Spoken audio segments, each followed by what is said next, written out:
Bonjour, et bien aujourd'hui nous allons commencer la célèbre boucle de Takek. C'est une des plus célèbres boucles qui se fait d'ailleurs principalement en moto ou en scooter, ici au Laos. On la commence nous par le point le plus au nord et on va essayer d'aller même un petit peu plus au sud que d'habitude et vous emmener dans des coins où les gens n'ont pas l'habitude d'aller. Ça se fait en 3-4 jours. Bon, vous nous connaissez maintenant, nous on prend notre temps pour profiter et pour y aller calmement avec les enfants. Donc évidemment nous on table de plutôt la faire en une semaine et comme d'habitude on vous embarque avec nous. C'est parti! Vivre nos rêves. En 2015, nous réalisons un tour du monde d'1 an et demi. Ce voyage nous bouleverse en profondeur. Découvrir le monde à travers les yeux de nos enfants est une expérience magnifique. Mais plus encore, les voir grandir et être à leur côté est un trésor. On ne veut pas passer à côté de tout ça. Alors, nous décidons de changer de vie pour devenir nomades. Hors des sentiers battus, nous partons à l'aventure en famille partout dans le monde. Cette fois-ci, nous explorons l'Asie en moto. Abonne-toi pour suivre nos aventures et n'oublie pas, vis tes rêves.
Ah, c'est trop magnifique. C'est moi qui ai organisé la boucle de Takek et donc j'ai lu plein de blogs à ce sujet et j'avais trouvé une guest house dans ce village. Je viens de conduire toute la famille ici et vous allez le constater. Elle est sympa la guest house, mais je crois qu'elle est légèrement abandonnée.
Voilà, ce genre de randonnée, c'est exactement ce qu'on aime. C'est-à-dire qu'on est au Laos, on fait attention, donc on reste bien sur des pistes balisées, on est sur des chemins où on voit que des gens sont passés.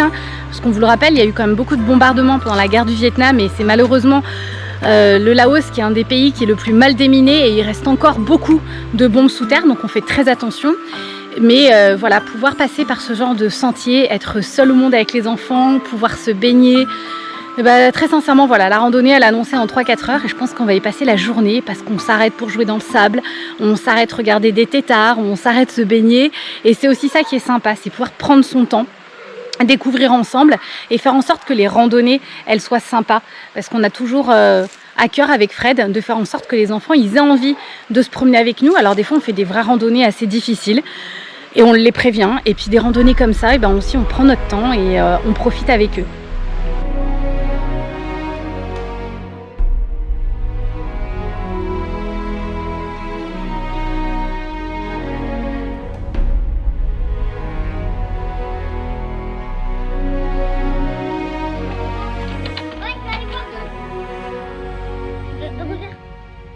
On part pour une super aventure puisqu'on va traverser 7,5 km de grottes sous la montagne en remontant la rivière souterraine en barque. On n'a jamais fait ça. On n'a jamais fait ça et je pense que ça va être très très beau. J'espère que les images vont vous plaire.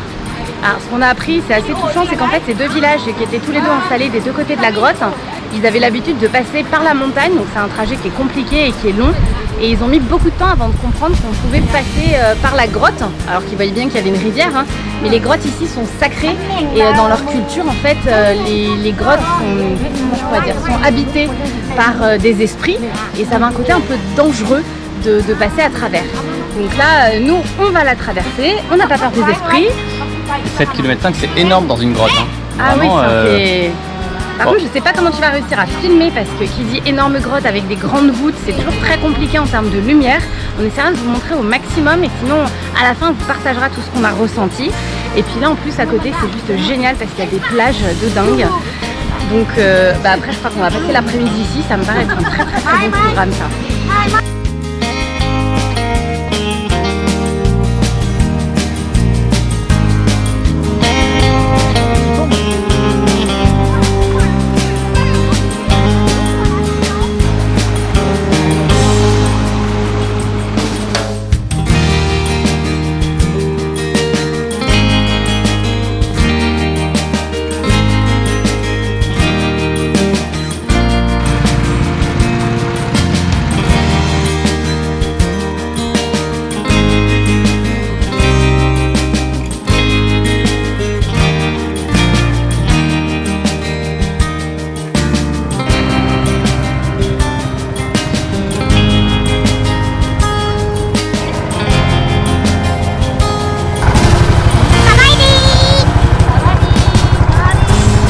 Super, le retour m'a plus bluffé que l'aller. Je sais pas pourquoi. C'est assez impressionnant et je suis très touchée par l'histoire des deux villages, de dire qu'ils avaient peur et les 4-5 premiers, l'équipage de volontaires du début qui sont lancés là-dedans, je me dis que la première fois qu'ils ont dû aller, apparemment en plus ils avaient un système d'éclairage qui n'était pas très bien, des vieilles torches. Ils ont dû quand même avoir bien peur, c'est très impressionnant, c'est énorme, il y a des énormes voûtes. Il y a plein de chemins aussi. C'est vraiment impressionnant et c'est splendide. Et aussi bien à l'aller qu'au retour, j'avais un peu peur que le fait de le faire dans un sens et dans l'autre, ça soit ennuyeux. Mais en fait, pas du tout. On la voit sous une autre perspective et c'est tout aussi intéressant. Donc franchement, très bien.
Son pain, c'est le meilleur, je vous le jure. Faut trop que vous le goûtez. C'est le meilleur.